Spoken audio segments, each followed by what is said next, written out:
I work at McDonald's. If, upon hearing this statement, you immediately thought, Jonah, that this story is not for you. I love working at McDonald's. She gave me the opportunity to meet many people who became my friends. It has given me the opportunity to hire a large number of young people who I consider my children and give them the opportunity to start their work history on a positive note. I am proud to say that 3 assistant managers who trained under me became managers themselves. They all have families to support and have done a lot for their communities. I can't list all the success stories of my former employees. Isn't that enough? Personally, working at McDonald's allowed me to meet my wife. My ex-wife. She allowed me to support my wife through college without student loans, and she was allowed to stay at home and raise our 2 girls until they reached school age. It gave her the opportunity to improve her wardrobe so she could present the right image in her public relations career. It allowed us to have a nice house and cars, save for college, and plan for retirement. She was the reason for our divorce. This last statement may seem out of place compared to the other benefits listed, but you will soon understand. To understand this story, you need more information about how I run my McDonald's. Perhaps a better way is to give an example of how I counsel employees who feel the job is beneath them, the people they serve are beneath them, the job is underpaid, etc. I tell them they have potential. I tell them that they have great potential, but their current attitude towards work reduces their opportunities for the future. Getting fired from McDonald's doesn't improve your resume. Customers come to McDonald's for various reasons. The main 2 are good food at a good price. Maybe this is the only day of the week when mom doesn't have to cook or wash dishes. Maybe this is the only dinner dad can afford for his family. Maybe it's a reward for children for doing chores, homework, or simply respecting their parents. For some, going to McDonald's is very important. If people didn't want to come to McDonald's, everyone would have to look for work elsewhere. We should be happy to give people the opportunity to enjoy food. We provide a valuable service. People smile, laugh, and have a good time. Employees are expected to smile, have a good time, and get the job done. If you can't do this, you need to leave. Because if I see that this is not happening, you will be fired. Sometimes my consultations helped the employee change. Sometimes it was a waste of time. Over the years, I can happily say that my staff turnover rate is much lower than the national average. Some things in my life are working right, but not everything is working right. My ex-wife Brenda was a very loving wife and mother for many years. We communicated well, and I thought we were both satisfied with our sex lives. I couldn't imagine the possibility that we wouldn't grow old together. I was looking forward to the time when the girls would move away and my wife and I could spend more time together. I think my beliefs and desires clouded my understanding of what I should have foreseen. Brenda also became very good at her job. After several public relations positions at various companies, she began working for a local United Way organization that raises a lot of money for various humanitarian organizations that provide great service in our area. Brenda worked long and hard and significantly increased the amount of money raised by the United Way. Her years of success were rewarded by her appointment as chairman of the United Way of Greater Cincinnati, a position with high status and decent pay. When she was named chairman, her long hours and frequent absences from home increased. I didn't realize it at the time, but Brenda's appreciation of her own increased status had also increased. Although the children and I wanted her to be home more often, we were proud of her and encouraged her. It wasn't until the first fundraising dance that I realized all was not well. I get a good salary. By the way, my name is David Campbell. My height, almost 6 feet, and my face in the mirror doesn't break the glass. The incredible amount of walking that comes with working at a fast food restaurant keeps me in shape. My wife is attractive. Brenda's height 5 feet 10 inches, slender with small breasts and butt. She looks good without makeup, but with makeup she is simply stunning. In addition, she knows how to choose underwear and dresses that highlight all her positive aspects. At the dinner dance, Brenda introduced me to some major donors, with whom she worked, mainly general directors, financial directors, operational directors, and several deputy financial directors. Inevitably, I was asked what I did for a living. Brenda quickly cut in and said that I was the restaurant manager. To the subsequent question, which one? Brenda's face fell, and I proudly answered, I manage McDonald's on Madison. The person asking usually looked disappointed and said, oh. After several repetitions, Brenda stopped introducing me. That evening, my reception at home was lukewarm, and sex was left out of the conversation, and this taboo tendency intensified. Before the next dinner dance, Brenda assured me that I didn't have to go and said that she understood that these events probably weren't my thing. When I said I didn't mind, her mood changed. Well, try not to embarrass me this time. Somewhat shocked, I asked, what have I done that puts you in an awkward position? You broadcast everywhere that you work at McDonald's. Do you even understand who I introduced you to? Board chairmen, directors, company presidents, lawyers, doctors. In other words, people who are better than me? No, David, not better than you, but to people with better, more important jobs. I have to deal with them as equals, and that's hard to do when I'm perceived as the wife of a McDonald's manager. Fury boiled in my head, but I controlled myself. It is what it is. You didn't seem to mind when he paid for your college education. Her rage was not contained. That was then, and this is now. Are you going to behave or not? No. Well then, sit at home and play with your collection of Happy Meal toys. She slammed the bathroom door behind her. I guess I should say that I don't have a collection of Happy Meal toys, but it's not a bad idea.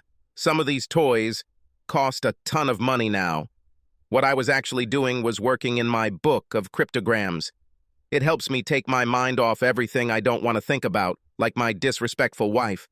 As you probably suspect, I was no longer invited to any United Way events. I noticed that Brenda began to come home from the office later and later, often with the smell of alcohol on her breath. Our home life also began to deteriorate. That's when the nagging began. Why can't you get a job as a manager in a real restaurant?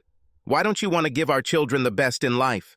Why don't you understand how important this is to me? I answered, managing a McDonald's restaurant is a real job. I am truly providing our children with the best things in life, my love and guidance. I understand how important status has become to you, but I don't understand what happened to your values. Then she plunged a dagger into my heart. You don't love me anymore? It was so painful that I seriously considered leaving. What she actually said was, you have to agree with me and do what I ask, otherwise you don't love me. If she didn't know that I still love her, it wouldn't change anything. When I continued to refuse her offers, demands, she finally said, you don't understand. To which I replied, oh no, I understand, I just don't agree. This did a pretty good job of stopping the whining in our sex life, which had been pretty much non-existent for quite a long time anyway. Still, I didn't think our problem was causing a divorce. My days were filled with work and attending girls' sporting events at school. I was amazed at how many different girls' sports were offered at the high school level. When I was growing up, there were no such opportunities. Good for them. My wife's days and nights were filled with, in fact, I didn't know what. She stopped talking about her work the few times we saw her.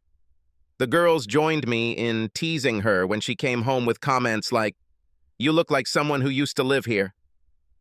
Brenda wasn't amused. Basically, she acted like she didn't care. One day she returned home late in the evening and did not try to tell what activities she had participated in. Based on what I saw of her discarded panties and what looked like bite marks around her breasts, I believed she had had sex with someone. When Brenda looked at me after staring at her hickeys, I got that, I dare you to tell me something, look. For the first time I got angry. I didn't say anything because I thought everything would be cleared up soon.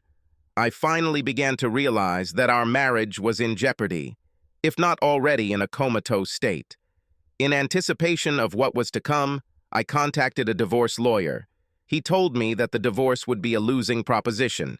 She will probably get the house, the kids, alimony, half of my assets, her own income, and a boyfriend to satisfy her sexual needs and extra income. I will be left with half of my assets, a very small salary after paying her alimony, child support, house and car expenses, and I will have to look for a new place to live with additional expenses. Oh yeah, and good luck finding a new sex life. He suggested waiting until our 12 and 14-year-olds left for college, or just leaving and being prepared to live frugally. Revenge sex with another woman was not an option. I couldn't think of a viable option other than to make Brenda stop what she was doing. My wife made the decision for me about what to do. That fateful day, I returned home from work and, to my surprise, Brenda was sitting on the couch with a handsome man several years younger than her, dressed in an expensive suit and tie. "David, the girls are at my parents' house. We need to talk. This is my friend, Richard Loomis. He is a lawyer and board member of the United Way." I said, "I guess he's the one you meet one-on-one with at night." "Sorry, are you dating each other?" "David, there is no reason to be rude. We didn't have an affair, but Richard and I have a special friendship." I intervened. "Oh, do all your special friends get your panties dirty and give you hickeys on your chest?" Richard intervened. "Brenda, you shouldn't tell him about our relationship. This could hurt you in court if he fights for a divorce." "Fine. David, there is nothing simpler than saying this. I gave you every chance to improve your life and the life of our family. You decided to ignore me. That's why I want a divorce. Here are the papers drawn up by Richard. You must sign them. It is advisable that you sign them right now, but no later than 3 days later. If you agree, Richard can represent both of us, and you won't have to pay for a lawyer." Richard suggested, "The conditions are simple. The 90-day period of legal separation began when you were served with the application this evening. The divorce petition provides for a 50-50 division of all joint assets, a 50-50 division of the share in the house. Brenda receives primary custody of the child with limited frequency of visits from you. No alimony but child support in the amount of primary guardianship with limited visitation. Why do you need it? For the last 3 years you have hardly seen them. Nonsense. I'm their mother. I'm where I need to be. When have you ever been to Cecilia's volleyball games? It's a stupid sport. They don't even give college scholarships for it." "No, they do." "Well, it's not that important." "What about Misty's scout activities?" "They must have been on those evenings when I had obligations to the United Way." "Misty doesn't even belong to the Scouts." "This shows how little attention you pay to our daughters." "It does not matter. The courts always give the mother primary custody." "What if I don't sign the contract in 3 days?" Richard intervened. "Then I'll play hardball." The petition changes from irreconcilable differences to mental cruelty. The percentage of money becomes 60-40 in her favor. You will have to vacate the house and will receive a restraining order. You will have to immediately start paying her alimony and child support. No dates. Trust me, David. I'm good at my job. You shouldn't mess with me. Fuck you both. Oh, pardon my manners. Please commit adultery. You see, Richard, what I've had to put up with all these years. I tried to reason with him, but, oh, Mr. Big Shot, the McDonald's manager. Why should I care what people think about my wife or my daughters? I'll just stay dumb and happy. I should have left him years ago. I grabbed her hand and said, "You already did it, Brenda, you did it." She pulled her hand back and walked out of the house with her special friend. At the front door, Brenda turned to me to say, "You will see that I have already taken half of our common property. The girls and I will live in an apartment so that you have enough time to move. Later, I will decide whether to move back into this house or sell it and move into Richard's house. He invited us to live with him without having to pay rent." I sat in a chair and thought.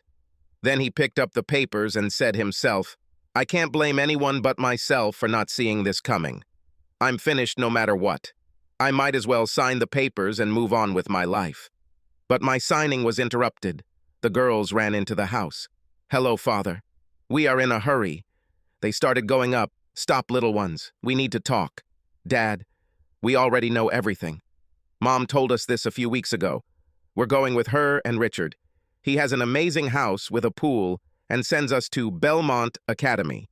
When we turn 16, he will buy us a car. I want a BMW Z4 convertible." They went up the stairs. It looks like the apartment won't be needed for very long, if at all. Having descended, they stopped to say, "Sorry, Dad, but you had to do what Mom asked. It wouldn't hurt for you to find a real job, would it? It's your own fault. Bye." The door closed before my bye reached their ears. My wife's statement was a dagger to my heart. The girls just turned the dagger and drove it even deeper. I thought about what I had left. Empty house, empty heart, empty head. Feeling depressed and feeling sorry for myself, I was ready to give up, admitting, she won. Might as well sign the damn papers and get it over with. But somewhere inside me, I don't know where exactly, there remains a small spark of self-respect that spoke, do not give up. So I waited. Even if I decided to sign the settlement later, I might wait until the last minute, just to give them pause. Then it happened. An event that changed the direction of my life. It was both the worst and the best thing that ever happened to me. It sounds like I plagiarized A Tale of Two Cities. It all started with a phone call from Albert Fredericks, another McDonald's manager in Covington and a former assistant manager under me. Hello, David. Have you seen the latest post on Brenda's Facebook page? The United Way Facebook page? No, I don't use Facebook. Then you should read it. If this is what I think it is, we need to do something. Call me after you read it. Brenda was addicted to Facebook. She couldn't resist telling the whole world about our divorce. That's what she wrote. Most of you know that I am the chairman of the United Way of Greater Cincinnati. I am proud of the increase in funding since I took over the organization. I want to thank all the executives, directors, business owners, law firms, healthcare providers, administrators, and others who have supported me. However, the problem for me was the support, or rather the lack thereof, that I received from my husband. I mean, being a manager at a fast food restaurant is fine for many people, but it shouldn't be a dead-end job for those who can achieve much more. I understand that many people working in lower positions do not have the opportunity to achieve more, and I understand that they must accept this. But I'm not going to continue to remain in the quicksand of complacency or whatever it was that caused my husband to settle for mediocrity. Despite my frequent urging, he has not taken the necessary steps to improve his career, to give his wife and daughters what they so desperately need. I'm afraid that his lack of support is preventing me from doing my best for the United Way. Therefore, I announce that I am in the process of filing for divorce. This is the only way I can truly help poor people who need the programs provided by United Way agencies. I promise that the divorce will not distract me from fulfilling my responsibilities. Remember that glimpse of self-respect I told you about? So it turned into a roaring fire under my ass. Brenda must have been drinking too much to write something like that, but I figured the alcohol had simply loosened her inhibitions, allowing her true feelings to come out. I called Albert back. He was also on edge and spoke quite loudly. What a bitch! After everything you and McDonald's have done for her and your family, thanks to the damn managers? What about all those who contribute a much larger percentage of their salary than managers? We have to do something. I'm calling a meeting of the other managers in the area. Can't you come to the Hyatt tomorrow night? It's time to plan our response. I didn't really understand what he meant, but I wasn't going to sit there and flex my fingers. I'll be there, brother. 7 executives from Cincinnati and Covington showed up for the meeting at the bar at the Hyatt Regency Hotel. 5 others were unable to attend the meeting, but agreed to help. Albert presided. Here's a copy of the Facebook post I told you all about, in case you didn't see it. Basically, this bitch said that people who work at McDonald's and other low-skilled jobs are lowlifes who don't deserve recognition for what they do. Moreover, she is leaving one of the best men I have ever known. I know if it weren't for him, I probably would have slipped. I know some of you are indebted to him too. Several were said, truly. I don't know about you, but I think we need to do something for David McDonald's and all the common people who don't get the respect we and they deserve. It may be risky, but are you with me? After a minute of silence, one of the managers said, as the man from the movie Network said, I'm angry as hell and I'm not going to take it anymore. I don't care if it costs me my job. Let's burn the bitch. The approval was unanimous. Just before leaving the hotel, I was stopped by the receptionist, who handed me his business card. I'm on duty now, but call me. Believe me, you will want to talk to me. There was a full-page personal ad in the Sunday paper from 12 McDonald's managers. It talked about the Facebook page and the insult it caused to working people, McDonald's employees, and David Campbell. It said that I had collected many achievements in supporting my employees. My efforts to help the local community were also described. The ad went on to say that managers agreed that United Way did not respect them or people outside senior management in the greater Cincinnati area. Therefore, the McDonald's managers listed at the bottom of the announcement will no longer support the United Way or any other charity or fundraiser other than Ronald McDonald Houses. The ad encouraged people to donate directly to the organizations they want to help rather than through the United Way. Their McDonald's had to have information stations to provide documentation to back up what they posted in their aid. This took quite a long time. At first, company executives were sympathetic to Brenda's ranting and did not notice the insult inflicted on blue-collar workers. Most people didn't understand what the fuss was about or didn't care. But there was a small but significant group of people who felt disrespected and hated by those in supposedly important positions. They seemed to be looking for a way to express their displeasure. This announcement gave them the opportunity to do so. The rage grew and grew. Local newspapers were initially reluctant to print anything that would show the United Way in a negative light. However, they were receiving more letters to the editor about Brenda's Facebook post than about any other topic in recent history. Finally, articles began to appear that attempted to take a non-judgmental stance, but noted the growing protests. Our girls posted on their Facebook page that they pretty much moved straight from our house to Richard's house. Although their goal was to brag about how great their lives were becoming, most realized that Brenda and Richard were close before the divorce proceedings. Most did not require any additional evidence. This message was soon deleted. A friend of mine, who was also a board member of GCU, United Way of Greater Cincinnati, gave me the following information. Brenda was called to an emergency GCU board meeting. She looked nervous. Michael Broadbent, president of First Third Bank, presided. He was one of Brenda's biggest supporters, so she didn't seem too scared. Brenda, please tell us about the progress of the United Way campaign this year. Thank you, Michael. Well, we are not doing as well as we would like. Looks like there's a downturn in the economy. People who made one-time contributions to hurricane relief and... Nonsense, Brenda. You know your damn Facebook post caused this. Brenda looked shocked by Michael's words.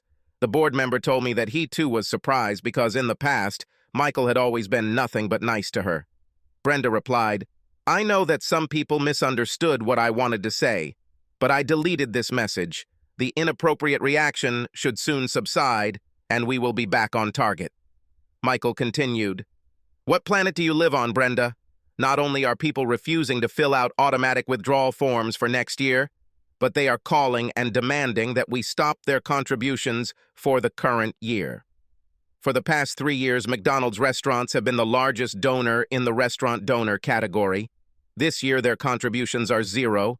Other restaurants have also reduced their contributions significantly. I have received calls from representatives of some unions who are considering rejecting the United Way offer as a choice for automatic wage withdrawal. If we don't nip this in the bud, we're headed for disaster. Michael, while I think you may be overreacting, I imagine there are a few people that David made to react because his feelings were hurt, but... Brenda, do you know what's in this box? He placed the bank box on the conference table. No. There are more than 1,000 letters in this box, each of which says that they will no longer make contributions, at least as long as you head the United Way. Each of them mentions your disparaging attitude towards blue-collar workers. Many people tell a personal story about how your husband helped someone in their family. Heck, this man seems to have done as much for the people in our community as half the agencies we support. She answered, I'll take care of it. I'll apologize and... Brenda, do you know what's in this box? Brenda seemed to be getting irritated. Of course I don't know, Michael. More letters, I assume. This box is empty. What will be in it in the next 30 minutes are your personal belongings. You are fired. Her reaction was quick. You can't fire me. I am the most successful chairman you've ever had. I will file a claim for wrongful termination. We thought you might threaten us, so to speak. That's why we brought in Homer Whitney, our board attorney. Homer, according to your employment contract, Roman numeral 3, capital B, number 3, subclause C, the second party, that is you, must project a positive public image for the first party, that is the United Way Council, in all communications, including social networks. Any public communication that creates a negative perception and/or results in a significant reduction in funds allocated to the company is grounds for punishment up to and including termination. I believe that we have every right to fire you. Homer couldn't resist and added, your boyfriend will probably tell you the same thing. Brenda left with an empty box and in tears. My eldest daughter reported to me what she had seen and then related the following scene at Richard's house where they now live. Brenda took her now full box to Richard's house and poured herself a full glass of whiskey. I knew Brenda hated duct tape, but I figured she hated it less than what had just happened. She took a long sip and immediately vomited. Richard arrived much later than usual, apparently also having drunk. Like Brenda, he had a box of personal items. Hello, bitch. I hope you're happy. Now we are both unemployed. And guess what? You and your offspring can get out of my house. Now. Richard, you can't say that. Did you get fired too? How could they? You are one of the best lawyers they have. The problem is that no matter how good a lawyer you are, you cannot make money without clients. Because of your dear husband's campaign, our company, my former company, lost business. This means more to the partners than how good a lawyer I am. They used the excuse that it was unethical, as if they cared about ethics, for me to try to represent my mistress and her husband in a divorce case. Can't you sue? Yes, I can sue a law firm. I think I can sue David, and once I do, I'll sue Jesus Christ too. I have about as much chance of winning a case against him as I do against the firm. Or David. Let's go to bed, Richard. Everything will look better in the morning. I'm going to my own bed in my own house. I don't know where you and your children will be, but it won't be in my house. If you're wondering, without my job, this probably won't be my home for much longer. Goodbye. By the way, you were quite clumsy in bed. Brenda and the girls went to her parents' house. The girls and her mother and father had many questions, but she asked them to postpone everything until the morning. After preparing breakfast for the girls and refreshing herself with several cups of coffee and aspirin, Brenda called me. David, how could you ruin my life like that? Sorry, how exactly would you prefer me to ruin your life? You're a smart ass. I give it credit. You won.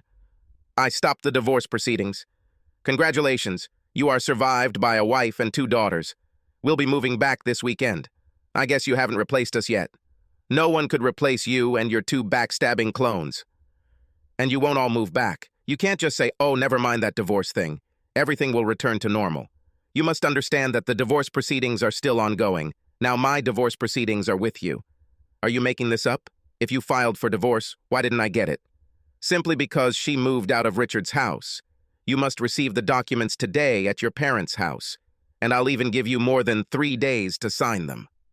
Brenda switched to a softer tone. David, there is no need for a divorce now. Can't we work things out? We had many good years together. I just wanted you to reach your full potential. I believed in you more than you yourself. Richard attracted me because he was a person who always strived for more. You can't blame me for wanting this from my husband. Hello? I don't know how long she continued talking before she realized that I had already hung up. My daughters said she cried for a long time after that. Within a couple of days, our daughters were driving her crazy about having to go back to public school and demanding that she fix her relationship with Dad. They blamed her for tricking them into disrespecting their father and decided in retrospect that they should have stayed with me, and so on and so forth. Brenda called me again. David, can we talk without hanging up? Of course. I was going to call you anyway. I could almost hear a glimmer of hope forming in Brenda's heart. At least that was clear from her voice. Oh, thank you, David. Can we talk right now? No. You and your lawyer can meet me and my lawyer on Friday at 3 o'clock at the law office of Myers, Dethridge, and Lackey. Then we'll talk. I learned that Brenda no longer had a lawyer after her separation from Richard and had to find one who would be willing to wait until she got back with me or until a financial settlement was reached. She barely had time to brief him before the meeting. Brenda walked into the conference room with her male lawyer and our 2 daughters, where my female lawyer and I were sitting and chatting. My lawyer and I were in a good mood. I saw my daughters, and when they looked into my eyes, they moved around the table, indicating that they wanted to hug me. My stern look stopped them. "Don't even think about it. You chose your mother, not me. Go sit with her." Misty spoke. "She made us leave with her and that perverted lawyer. Please, Dad, let us go home. We are very sorry. No matter how badly they treated me, I couldn't help but believe that there was still a reason for them to remain in my life, but I decided that now was not the time to talk about it. Let's get down to business," I said. Cecilia later told me that Brenda's lawyer, Milton, whispered to her mother, "Do you know who it is with your husband?" Brenda shook her head. "No, this is Sarah Burns. She is the fiercest divorce lawyer in the state. I've never seen her with a male client. This doesn't look very good." Sarah spoke first. "Milton, good to see you again. I hope things don't get out of control like last time." And she laughed. Milton replied, "I promise to behave well if you do the same." His grin was clearly forced. "Sarah, I've never seen you with a male client before. What happened?" Smirking, Sarah explained. "Well, I have always represented the interests of the offended party. It so happens that the man is usually to blame. In this case, the battered party is David. He turned out to be my former boss when I worked at McDonald's. It is to David that I owe the fact that he changed my life, and I took on his case, free of charge." After a pause, Milton began negotiations. "Mrs. Campbell wants to postpone the divorce proceedings until a series of consultations have been carried out. She still believes the marriage can be saved."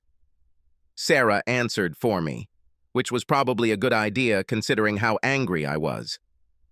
"Mr. Campbell doesn't believe there is any chance of reconciliation. Even if it were ordered by the court, he says he would rather go to jail than spend time on counseling. As a manager, he can be absent as much as he wants. He has a very capable staff that will work without him indefinitely." Brenda apparently warned Milton to expect such a response and to refuse the request for consultation. If so, then Mrs. Campbell will amend her original petition.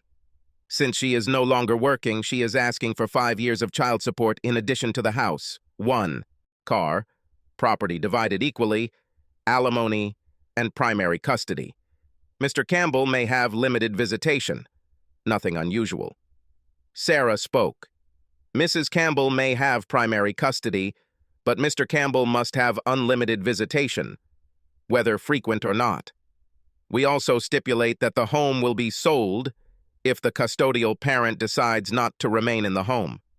Otherwise, the house will be sold after the youngest girl turns 18, and the equity will be divided. Additionally, if Mrs. Campbell seeks alimony for more than 2 years, we will change our divorce petition to adultery." Brenda was furious. "You have no evidence of adultery. It's a bluff, Milton. We were legally separated when the girls and I moved in with Richard. People just assumed there was something between us. Let's go." Sarah turned to Milton. "Would you like to see our evidence of pre-separation adultery before you embarrass your client in front of the judge?" "This is not listening, Sarah. There is no need to provide evidence. But just out of curiosity, what do you think you have?" David made a call on his cell phone, and several people entered the room. Sarah spoke. "The man on your right is a receptionist at the Hyatt Regency Hotel. He can testify that in the months prior to filing for separation divorce, Richard and Brenda spent more than a couple of hours together at the Hyatt Regency, always in a room with 1 double bed. This happened several times. We have dates and copies of credit card receipts." Brenda jumped up. "This doesn't prove anything. We discussed the affairs of the United Way." Sarah continued. "The next person works in room service. He can testify about clothing, or rather, the lack thereof, when they were in a room together once. The last person is the maid, who can testify that she witnessed sex before quickly leaving. After a short silence, Sarah asked, "Now I can assume that you have no problems with the changes that we propose?" Brenda interrupted her. "No, I have a problem. David, I made a terrible mistake. I want to return home so that you can live there too. I want to become the wife I was before. I want to atone for the terrible attitude towards you. I will do everything that you want. Please remember our first years together. We can have it all again. Give me and the girls one more chance. We still love you, and I pray that you still love me. Us." David waited a minute before saying, "You want everything to go back to how it was before you decided I wasn't good enough for you? Brenda, there are some things you can't put back, like toothpaste in a tube. What you all did to me is another example. How can you undo betrayal? How can you undo the fact that you despise me? How can you undo what broke my heart?" After a short pause, I continued. "By the way, one of the reasons I'm willing to go through with this divorce is because I was selected for McDonald's new program for outstanding managers to become a franchise owner. It seems right for a person with a higher status than a simple manager to file a divorce against you. Bottom line, I don't want to be married to you anymore, Brenda, but I'll give you a fair deal. Girls, I will still be your father and will financially support you until you are 18. But you disowned me. It's time to answer for your actions. However, I will agree to spend time with you on a trial basis. Future visits and support in college will depend on how you treat me. Any disrespect will mean termination of visits." Cecilia spoke. "We promise, Dad. No more disrespect. Thank you for giving us another chance." Brenda whined. "Why don't I have a second chance?" With a piercing look, I spat. "I can forgive immature girls, but I cannot forgive the adult man whom I loved more than anything in the world and who should have loved me more than anything in the world. Marriage is based on love, trust, and respect. For the past few years, you haven't given me any of this. The deal in front of you is the best you can get. You have 1 minute to sign after the corrected documents arrive, or we will go to court and let the judge decide. Ask your lawyer if he thinks you will get a better deal or not." Milton sat down, obviously in despair. "Brenda, sign the damn papers." The corrected copy was completed and returned to the conference room. Brenda signed the papers and handed them to me. Before I signed, I looked up and said quietly to my crying, soon-to-be ex-wife, "Brenda, I would like to ask you something." "Of course, David. Ask anything. What do you want to know?" "Okay. Why, Brenda, why? I thought there was a time when you loved me and our life together." Brenda sobbed in response. "I don't know, David. It sounds stupid, but I don't know. Part of it was probably because I felt empowered by the fact that I was considered very important by so many influential people, and it just went to my head. I forgot about what was really important, you and the girls. I thought I was too important to be married to a McDonald's employee. I should have been proud to be the wife of a McDonald's manager. You should have been proud that I was your wife, no matter what your job was. If you can tell me how to fix it, I'll do it. Believe me, I learned my lesson. Please give me another chance. Please." After I had been silent for a while, Brenda asked, "David, is there anything else you want to know?" I shook his head negatively. He took a copy of the divorce papers from Brenda, signed them, and handed them to her. Subscribe to our channel so that your second chaff doesn't cheat on you, and go ahead and listen to the next story, because this story is nothing compared to the next one. If you're under 18, don't even think about listening to the next one.